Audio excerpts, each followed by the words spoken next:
The Hoofwitch Horror by Roy G. Biv. Dearest Luna, while I would usually write to your sister about my adventures, I felt that only you could appreciate the experiences of which I am about to divulge. To protect Spike, I am using my own magic to inscribe this scroll, and shall be handing it to him just to send.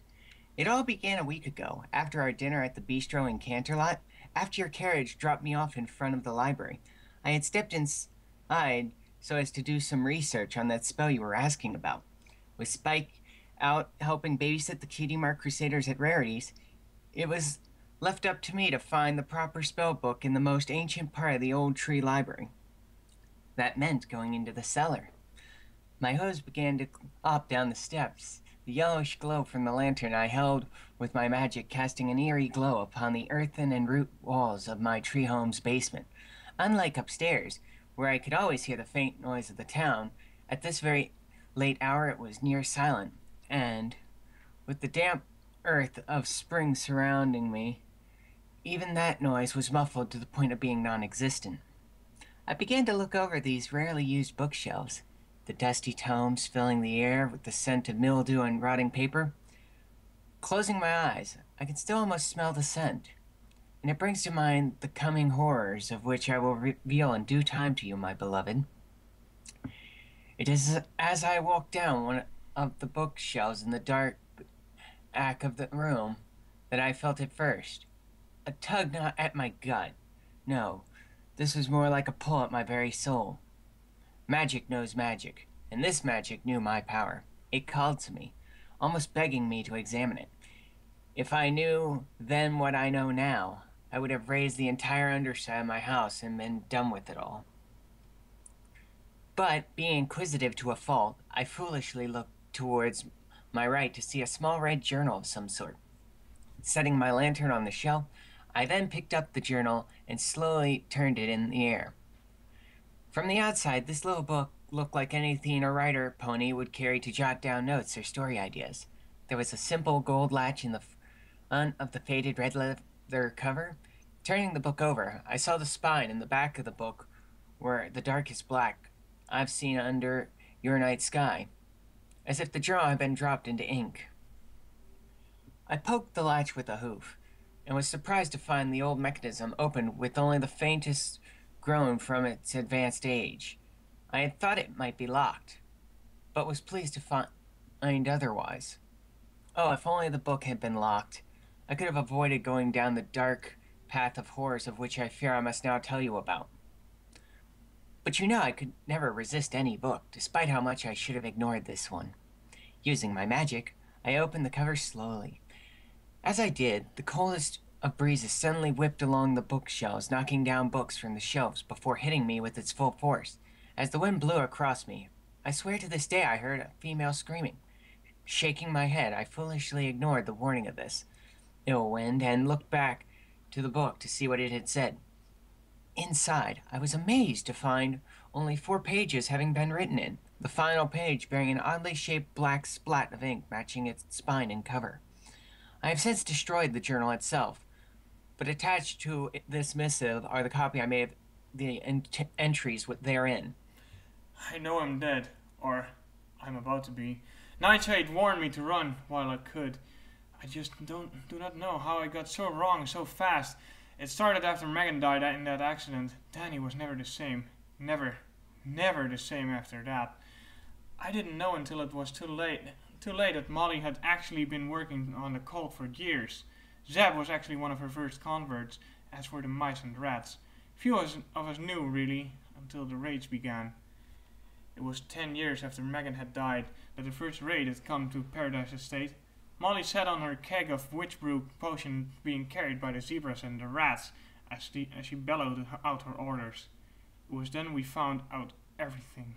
Every foe and enemy we've ever faced was just a ploy by her to gather power. She held the Shadow Stealer in one hand and a stick of metal that she used to inquire or kill with its magic any pony who dared to stand against her. She claimed that she had found the true path of the ponies, and she now needed us to follow her as our new goddess and ruler. Danny, bless his soul, stood up against her with some of the braver ponies, and he was one of the first to die. It just exploded from the metal wand she wielded to splatter his brains and blood across the grass before she began maiming or killing the other ponies who stood with her brother. I'm ashamed to admit it, but I ran. I ran and I ran, not looking back.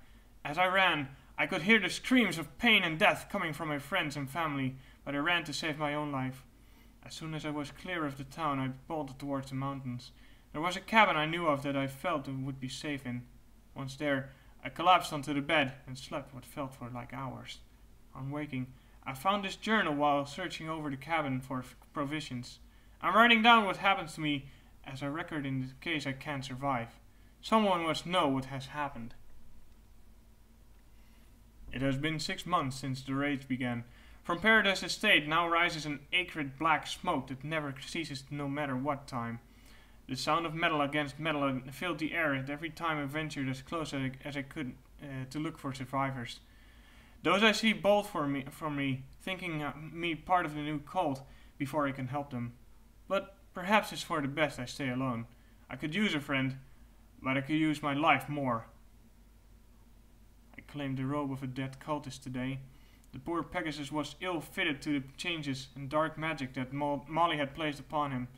Why didn't he go into the fire with the other failed converts? I do not know. Perhaps he was searching for more ponies to convert when his heart gave out. Either way, I now have a way into the town to see with my own eyes what she has done. I'll go there after I practice to walk as the converts do. I write down the horrors I just witnessed for any survivors. I had seen some of the cult of the outskirts of Paradise Estate, but I had never been able to see what to venture inside until today. It took me almost a month to walk as the cultists do without failing, but I knew I would die instantly if I could not disguise myself. Walking into town, my mind reeled at what the witch had done. The sign for Paradise Estate had been taken down, and instead was a new sign made out of bones that read Hoofwitch. Apparently, Molly felt her old name no longer fitting for a living goddess. The ponies all around me no longer looked like ponies. Most of them had elongated forms, and magic had been used to reshape their hooves to mimic Molly's hands on some of the elongated ponies. Trotting through the town, I passed by a priest with a group of cultists gathered about him. So as to not seem out of place, I slipped into the group. The leader's speech was horrible. He detailed the gruesome slaughter of the impure flutter ponies and sea ponies, as they were unable to bear the change the goddess of Hoofwitch blessed her followers with. The cultists cheered as the priest described the last sea pony's death in the fire pit not a week ago, and my heart ached. A sea pony had saved my life once, and to know it and its kind were dead filled me with such remorse. Outside I cheered with the rest, but inside I felt a pain heavy on my heart. As the sermon ended, the cultists began to part to search for the impure. I slipped into an alley, swallowing hard as I wondered what kind of insanity could lead to this. I stood in that alley watching as those who could not bear the magic of the change threw themselves willingly into the fire pits. Their screams were almost as loud as their cheers as the impure were weeded out. As soon as it grew dark, I slipped out of town. Once out of sight, I could return to my normal gallop and quickly get back to the safety of my cabin. I've been followed. I do not know how, but this time I've been followed. They brought a group with them, and they're currently bashing at my door. I can hear the wood splintering, and the smell and scent of blood from their weapons. Please, whomever may find this journal, stop Molly. She must be stopped. I may be the last pony who ever knew her before the change, and I know how she's fallen. She must be killed for what she's done to her family and to Paradise Estate. Half note. The pages seemed odd to me. I've studied all the history of Equestria, and never have I heard such strange names as Molly, Megan, or Danny. Nor had I ever heard of a Hoofwitch or Paradise Estate. Closing the book, I lifted it with my magic as I thought about it, and on what it had said. This could be merely some pony's attempt at a horror novel? It seemed almost too outlandish even for that. But the journal had mentioned zebras, and there was only one zebra that I knew of. As I copied down the entries to paper, the frantic, almost illegible lettering of the final entry didn't match the earlier entry's calmer style of writing. Something had happened. and these yellowed pages were the sole witnesses. Closing the book, I noticed Celestia's sun had risen. Stretching my body, I knew I couldn't sleep until I had talked to the one zebra who might have had some insight I could not find in my books, Zecora. Packing up my saddlebags, I left Spike a note along with some rubies explaining that I'd gone to see Zecora. I put the journal in last as another cold chill ran down my spine. Since finding the leather-covered tome, I felt something was amiss in the air, like a veil of sorts had been lifted from my eyes. Making my way towards the Everfree Forest, the forest itself seemed even scarier than usual. Giving a swallow on its edge, I plunged into the forest.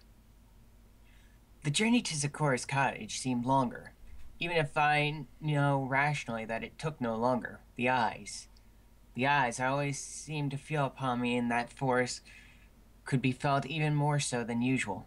All around me, the trees seemed to be more frightening as I quickened my pace. The trees groaned as the wind picked up, their branches beginning to swipe at my body as I bobbed and weaved down the path. By the time I reached Zecora's house, I bolted into a full run. I hit the door, banging with my hooves for entry as I screamed Zecora's name into the howling wind. So frantic was I that when she finally did open the door, I bolted inside and curled up in the corner. It was not my finest hour, but I was so terrified from what I'd read before. But this was not the end of my fears, but only the first taste of what was in my near future. Zecora tried in her usual rhyming tone to console me, and slowly I began to calm down. As my breathing slowed, I'd mentioned I'd found a journal about zebras and needed her advice on what to do with the information inside. On showing her the book, she just laughed, until she took it in with her muzzle. Splitting the book out quickly, I asked what was wrong. Covered in blood, this book was. Its metallic taste made my tongue all abuzz.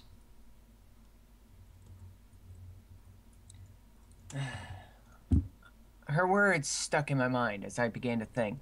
I'd assumed all along that it had been ink, but I remembered from my reading that as blood gets oxidized, it gets blacker and blacker as it rots.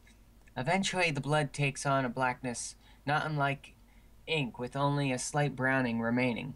To reach this level of blackening meant the book itself had to be ancient. I used my magic to hold the book and open it, and Zecora began to read. At first she was cheerful, and then as she turned the pages, a look of recognition and horror crossed over her face. Zecora knew what this journal was about. She knew, and I was going to make her tell me. It is just a story from the past. Some ponies attempt at fiction that didn't last. Her tone was nervous, her breath rapid as her chest began to rise and fall as quickly as her beating heart. Zecora knew what was going on. She knew the fear I was feeling, and I was quite firm that I would not leave until she told me the truth. It took almost an hour of arguing and fighting, but eventually she relented. I was deliriously happy at the time, but now I know I should have let the subject rest. The tale she spun was one of horror and woe. I sadly can't do her rhyming cadence justice, so I must paraphrase the tale she spun for me. One of her ancestors had been one of the first converts to the cult of the Hoofwitch. Long before anyone knew what was going on, he was the first to take on her odd practices of wearing clothes and walking on the tined hooves exclusively rather than four. As I listened to her tale, the fear in my heart and soul grew.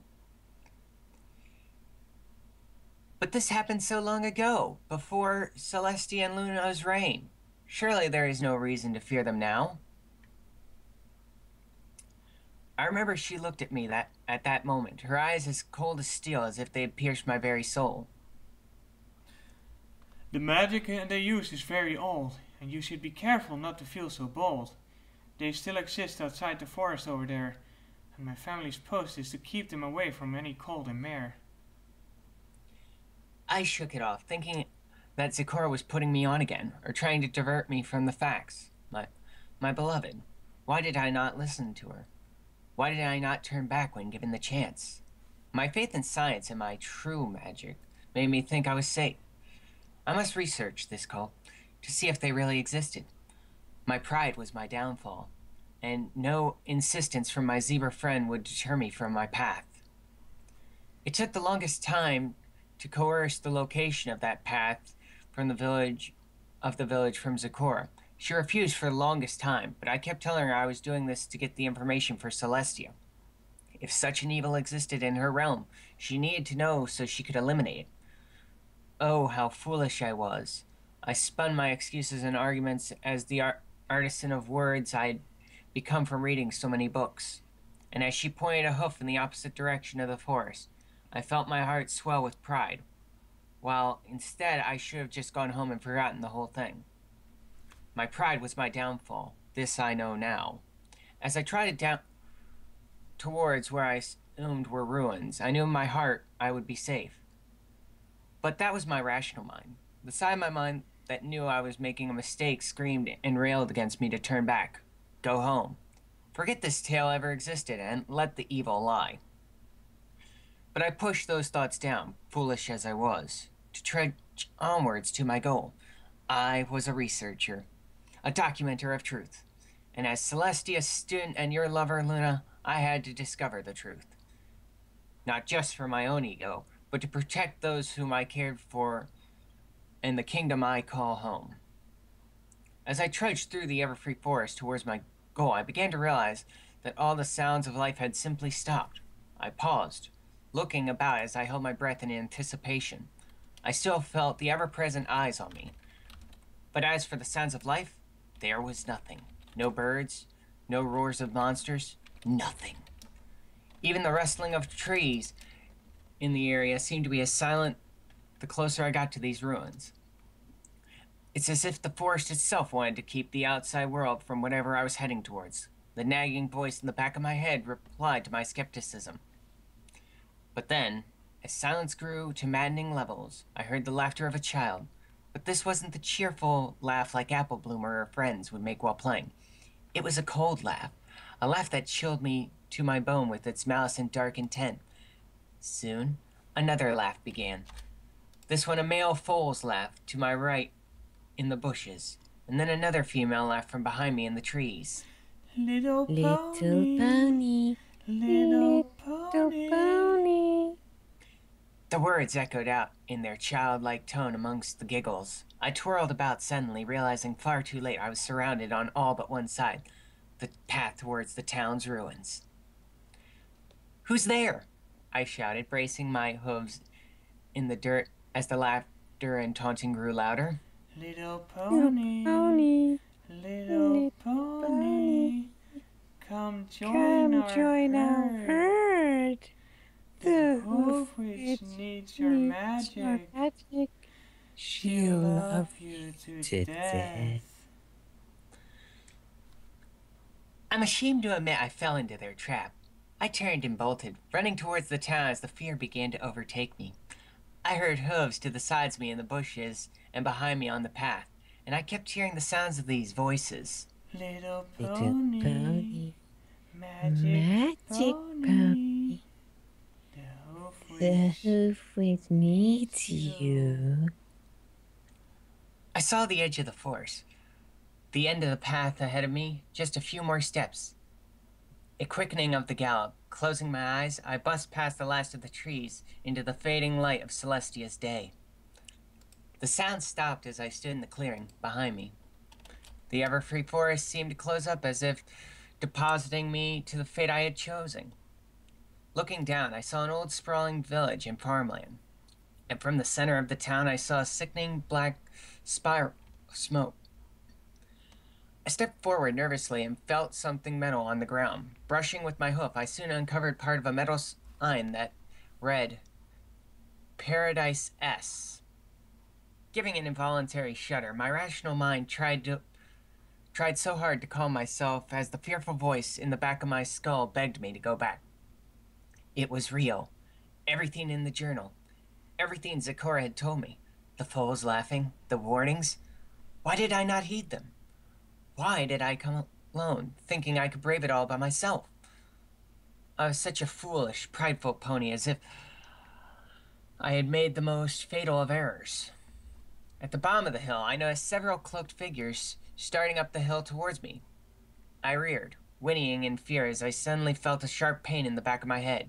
Before I could do anything, I felt the icy cold blackness dragging my consciousness into the unknown.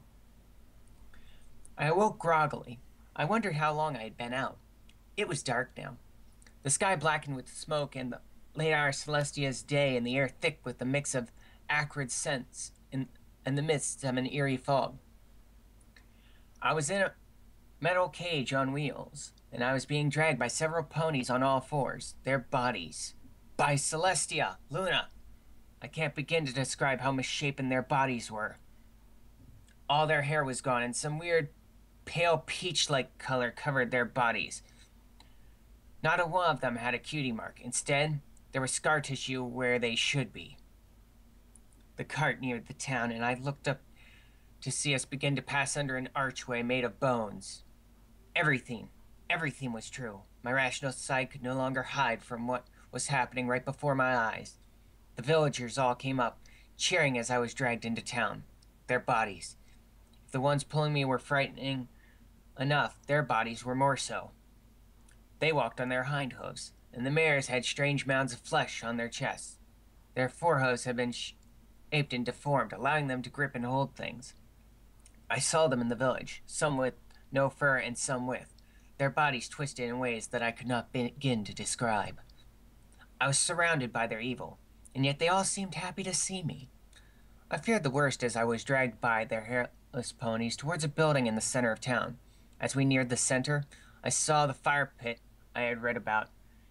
Its blaze, still as strong as ponies, zebras, and rats, danced about it in a mad frenzy.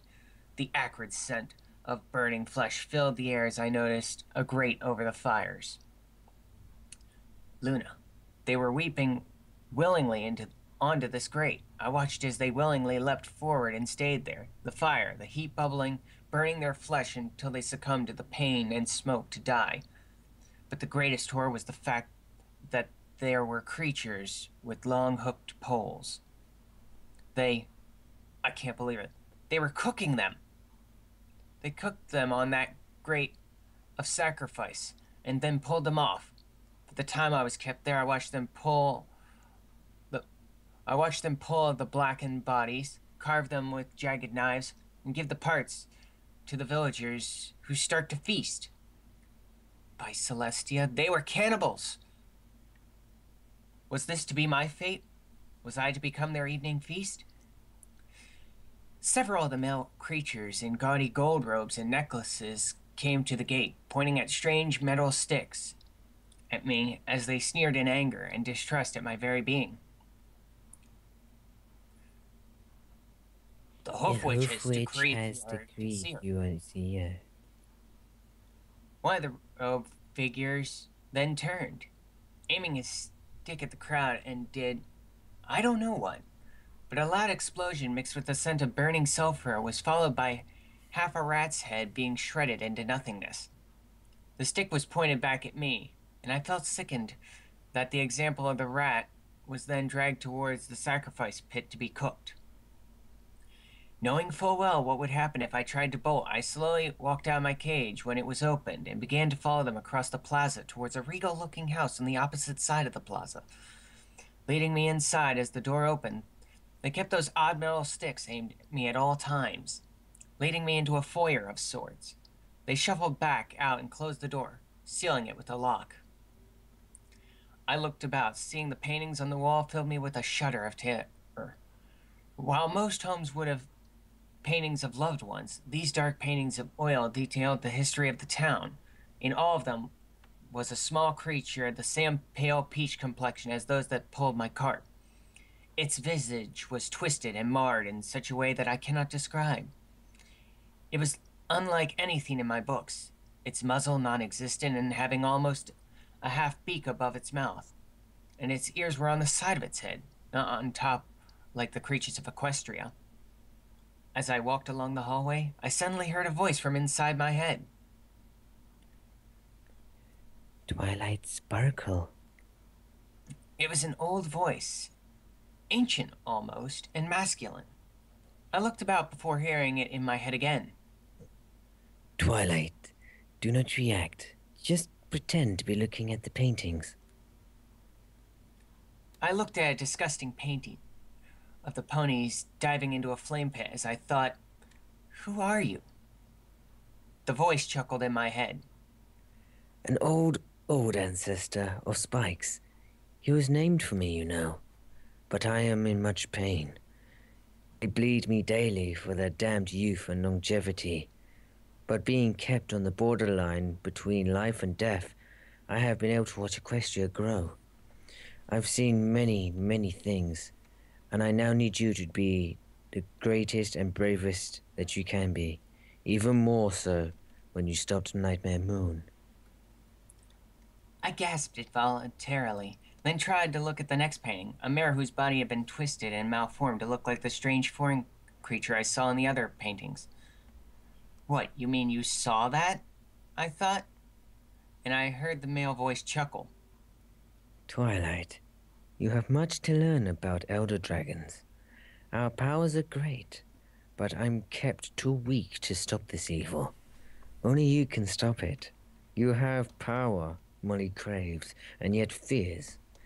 She wants to take your power, but you can use it to defeat her. I shook my head, laying down and covering my eyes with my hooves. I cannot. This is too much for me. And the old male voice soothingly whispered into my mind. You can do it. You have the magic to end all this and escape. But you must be brave. If you give in, they'll have enough power to overcome the zebra's wards and flood out into all of Equestria. You are the only one who can stop and finish this. But you must be willing to kill. Raising up, I nodded as I thought to the voice. Tell me what I must do. As the voice began to tell me its plan, I listened. A door opened at the end of the hallway, and a cloaked figure monitored me forward, holding one of those metal sticks. Trotting into the next room, I was aghast at what I saw. The walls, the floor, everything was covered in the splatters of blood, some ancient, and some seeming as fresh as if it were just spilled upon the ground. The figures in here were even more deformed as the villagers, some nearly identical to the one they worshipped except for a tail and animal ears. Most horrible of all, they were performing some of the most perverted acts to one another, not just sexual acts, but violence and cruelty towards those who did not survive whatever twisted changes they had performed to their bodies. In the corner, they even slit the wrist to some poor zebra on all fours, drinking his blood as they laughed at his gasps of death. Seeing me finally, the roar of their laughter and cheering as I tried forward was deafening. As I neared the center of the room, a childlike female voice shouted into the air. Silence! The noise ended abruptly, and I looked about. The creatures paused in their celebrations, the feasting on their own, and their rutting in the blood and guts, and all eyes looked towards the front of the room. There, on a dais, sat a small creature that had been in the first paintings. She looked so innocent, and yet frightening at the same time. I cannot begin to describe the twisted, dark features on this insane creature.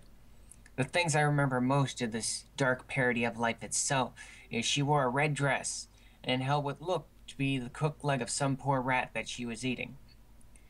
Setting down the leg, she let out the most evil of giggles. It was like hearing you when you were Nightmare Moon giggling, and chilled me to my soul as I swallowed to wet my throat to talk. Oh, goody, goody. She said as she hopped up on the throne. A unicorn, and a powerful one at that. You know, we had to kill all the ones of your kind long ago, making the horn necklaces, and they let us go into the forest. They let us hunt, but with your power, we can finally leave to get fresh converts. Then all will know the blessings I, the Hoofwitch, can give. I remembered the dragons were in my head, and braced my hooves on the slick stone floor. And did you bless your brother and sister the same way, Molly? Her smile faded, an insane, angry look crossing her misshapen face as she sneered at me. What do you know of that? She looked around, tears suddenly filling her eyes. Megan didn't understand. Neither did Danny. Megan had to die. She would never let me claim our right to rule. She wanted to be friends. Ha ha! This twisted, almost hairless creature pulling on her long blonde mane before turning its angry eyes upon me once more. I am the Hoofwitch. My reign is eternal. My blessings have made those that can take the change beautiful, and those who can't into workers and food. Who are you to question my work? I let out a laugh, trying to put on a face of bravery despite the very real fear inside my soul. I swallowed before letting out another laugh. Is that why you killed them, Molly? First your sister, and then your brother? She stomped her twisted hind hoof as she screamed. I am not Molly. I am the Hoofwitch. The Hoofwitch! She paced around, still pulling at her mane, while she looked at the ceiling. Molly didn't have power. Molly couldn't survive. She could never be strong enough, but the Hoofwitch could. She was able to push Megan into the ravine, watching until Megan's sister's screams ended with the sickening, crunching splat. And Danny, he wanted to protect the ponies. They are my right to do with as I wish. She whirled on me, the insane look filling her eyes again as she dropped onto the floor. Look, I made them beautiful. I made them like me. They're my little ponies. My pretty toys. Mine, you pitiful unicorn. My toys! And then, in a softer, scared voice, she whimpered out as she looked back into the room. I never wanted this. I wanted to go home to Mummy and Daddy, but Megan controlled the rainbow, and Megan died. I just wanted to go home. This wasn't paradise. It was hell. The dragon was right. Despite all this power, all these followers, this twisted creature was still a child in its mind. It was right. I could do this. I was winning.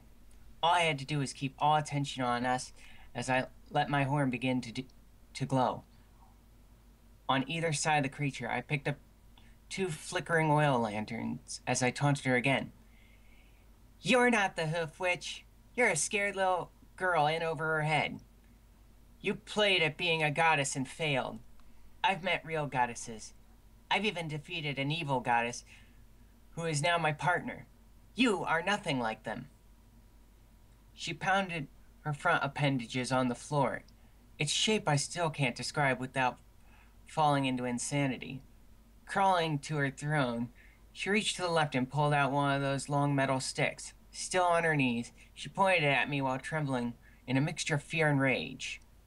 Shut up, shut up, shut up! Be quiet! I rule here.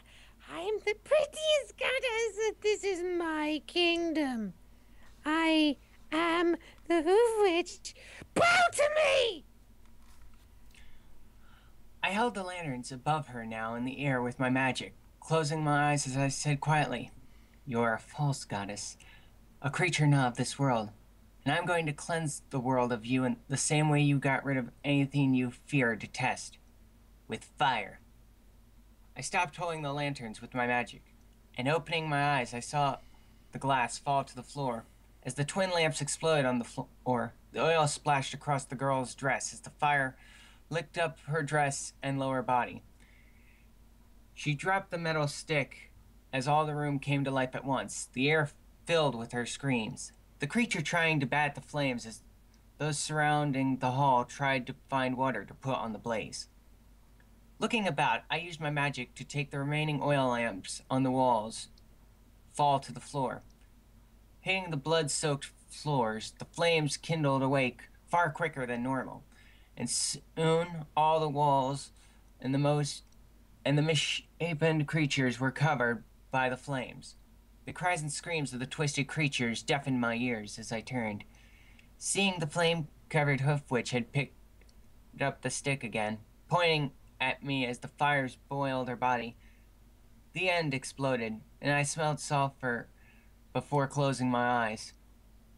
And I heard nothing. I opened my eyes, and I was outside the house as the mist partially hid me from view. Somehow my teleporting ability had kicked in to transport me to safety. Closing my eyes for a moment to swallow the pain, I nodded sagely as I decided at that moment to finish this. I could not be followed. I had to end this. I began to bolt from house to house, knocking down the oil lamps in each house as the flames began to awaken and paint the walls with cleansing death. The village began to notice too late, and these twisted monstrosities began to try to put out the flames with no chance of succeeding by this point. The heat and choking smoke was nearly unbearable as I dodged and weaved and panicked through the crowd. Reaching the gates, I gave the bone arc a kick to send it to the ground with a rattle, the bones shattering from their age. I started to run, my hooves taking me as quickly as I could gallop up the hill. Reaching the top of the hill, I turned, falling down relief as no one was following me from the village, as it was drowned in flames.